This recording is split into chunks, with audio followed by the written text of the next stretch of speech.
to learn anything good. And if the citizens are not good, then the government cannot govern. Also, the government will be fearful of their own citizens as well. And so they will just put more brutal policies on the citizens. And unfairness, injustice will be rampant in the country. And that will infect the next countries, the neighbors' lands, and the whole world. That's why our world has become like this. You can see it well. And the government leaders should know that the weather is changing drastically, and we, the world, has become victims of unprecedented, unpredictable weather and disaster everywhere. It's getting worse and worse. It's not like they don't read the news. It's not like they don't know internet information. It's not like they don't know that the reporters and all the scientists have been warning loud and clear everywhere on every newspaper or journal or internet website, everywhere. And still they do not do anything about it.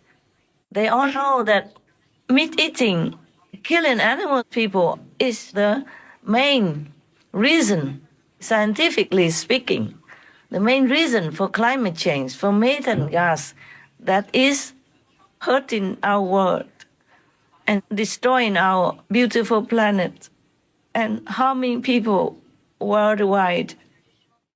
Industrial agriculture today is one of the largest sources of water pollution in the U.S., one of the largest sources of air pollution, one of the largest sources of greenhouse gas pollution.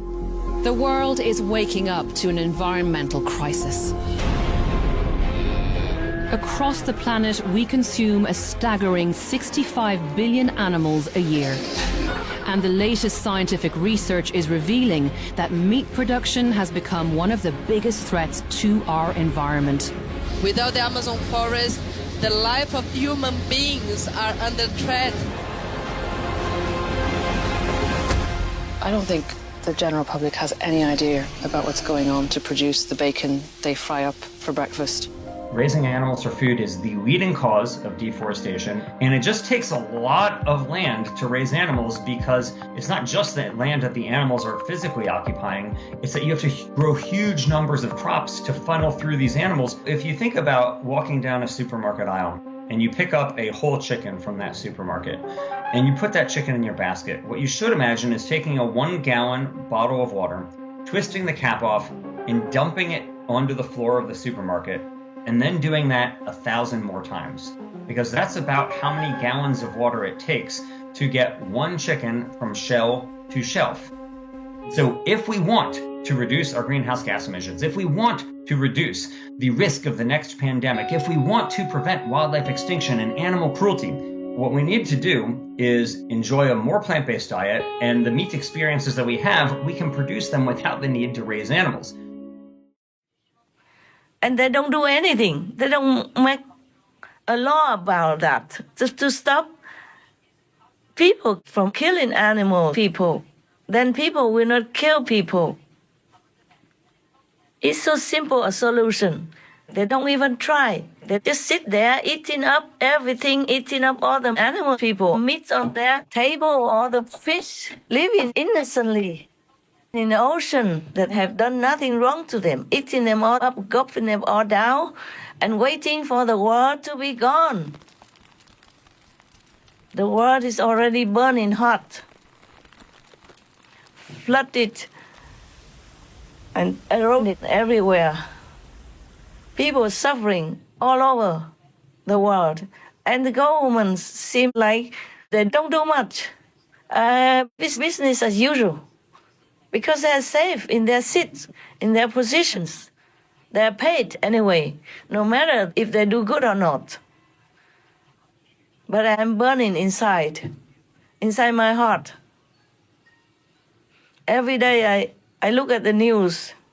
I work with my team. I have to see all that. I want to turn a blind eye. I want to keep quiet, but I can't. So may God protect me, so I can continue to do what I can and tell what I can to the people. At least this is for my God's disciples so that they can practice harder and remind themselves of being virtuous, being good, being heaven-like on this planet, to lend some of their holy energies to help this world with me. By the grace of God, we will totally succeed. We are succeeding. We are on the side of success, but it's too slow for my worry, too little for my liking. And people are suffering everywhere. It hurts my heart so much.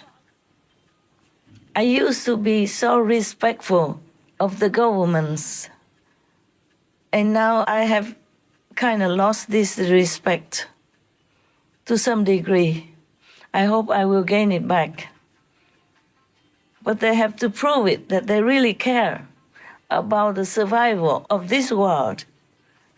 Not just daily drown themselves in deluding comfort and make-believe security.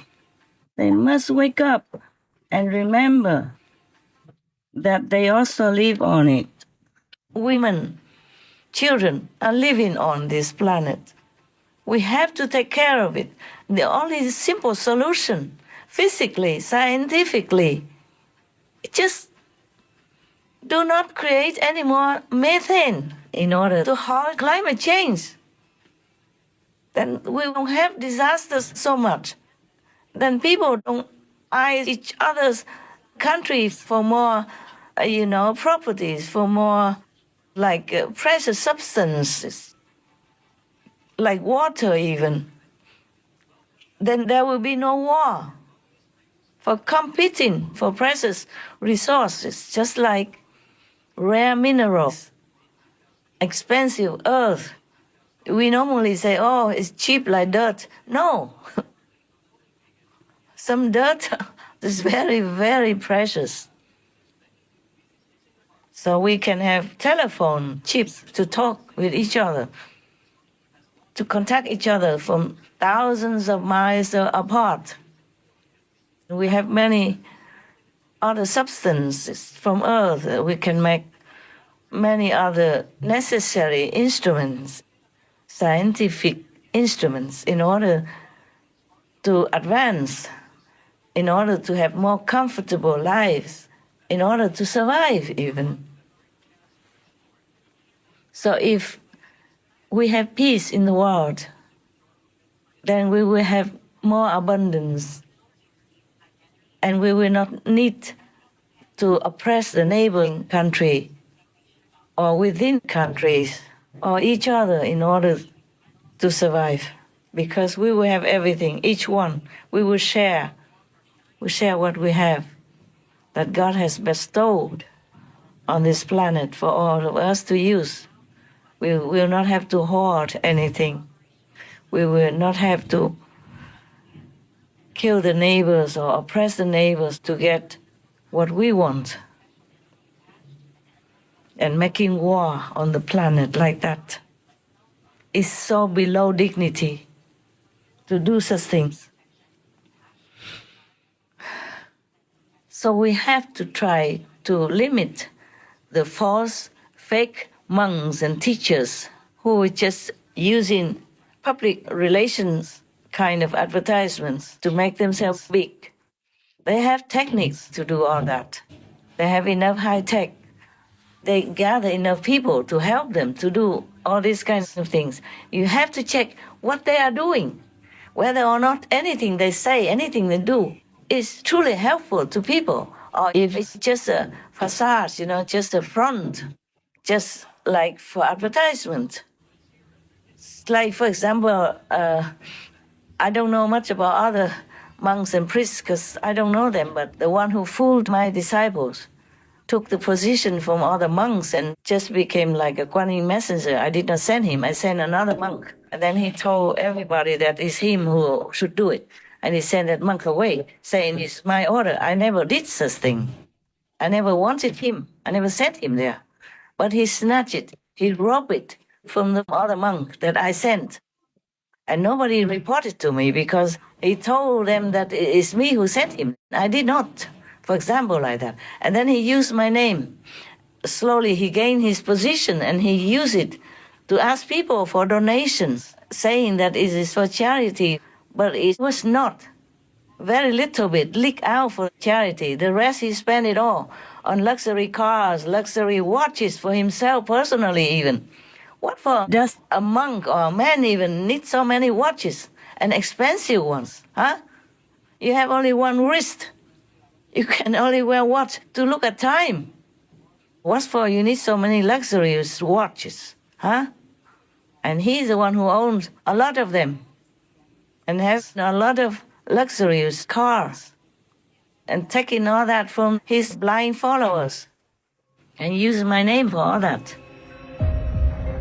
The following information is provided from Jung Thum's victims about how Jung Thum makes money.